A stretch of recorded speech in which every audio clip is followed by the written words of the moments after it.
Hello, I'm Alice Baxter with BBC World News. Our top stories. Award-winning photographer Anna Niedringhaus shot dead in Afghanistan. Her colleague Cathy Gannon injured in the attack. It comes as Afghans prepare to vote for a new president. A race against time in the search for flight MH370's black box recorders. Australian and British ships deploy sonar probes to scan the ocean. 3 men sentenced to death by a court in Mumbai for gang raping a photojournalist last year.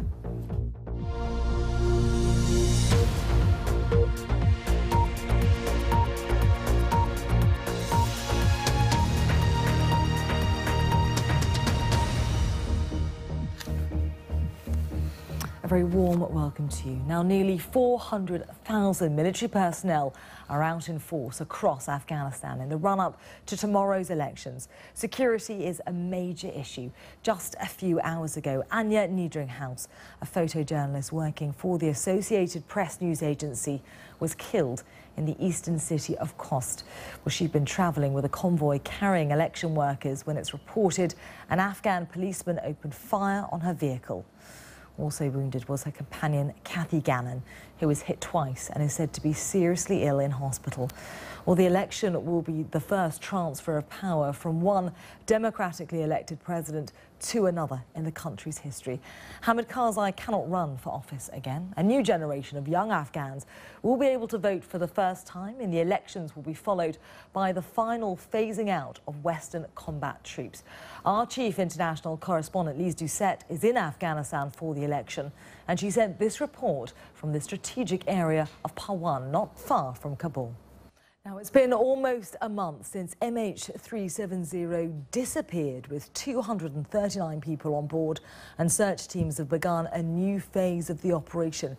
They're hunting underwater for signals from its flight recorder. A total of 14 planes and 9 ships are involved in today's search, including state-of-the-art underwater technology. Australian officials say finding surface debris is the key. Now, a court in Mumbai has given the death penalty to 3 men for gang raping a photojournalist last year. They were found guilty of repeat sexual assault in August 2013. A photojournalist who was interning with a Mumbai-based English magazine was on an assignment in an abandoned textile mill when she was gang raped by 5 men. Well, let's talk live now to Samir Hashmi, who's in Mumbai for the latest on this. Samir, tell us what you know about this case. Now, flash floods in the Solomon Islands have killed at least 16 people and forced thousands to abandon their homes. Disaster officials say that large areas of the capital, Honiara, are underwater. Entire districts were swept away when the river flowing through the city burst its banks. Well, the authorities say the number of people killed is expected to rise. The White House has confirmed that a U.S. government aid agency set up a Twitter-like social network service in Cuba which bypassed the country's strict internet restrictions.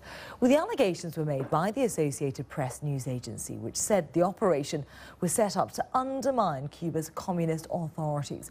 Well, the White House denies that it was a covert operation, but admits that it did take steps to be discreet about U.S. government involvement. Sarah Rainsford has more.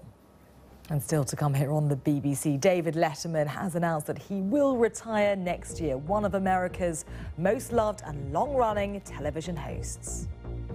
Hello, this is BBC World News with me, Alice Baxter. The latest headlines. Pulitzer Prize-winning Associated Press photographer Anna Niedringhaus has been shot dead in eastern Afghanistan. Her colleague reporter Cathy Gannon was injured. Well, it comes as Afghans prepare to vote for a president to replace Hamid Karzai. Security has been intensified across the country. Now, tension is rising once again between Britain and Spain over the tiny disputed territory of Gibraltar. This time it's over the price of cigarettes.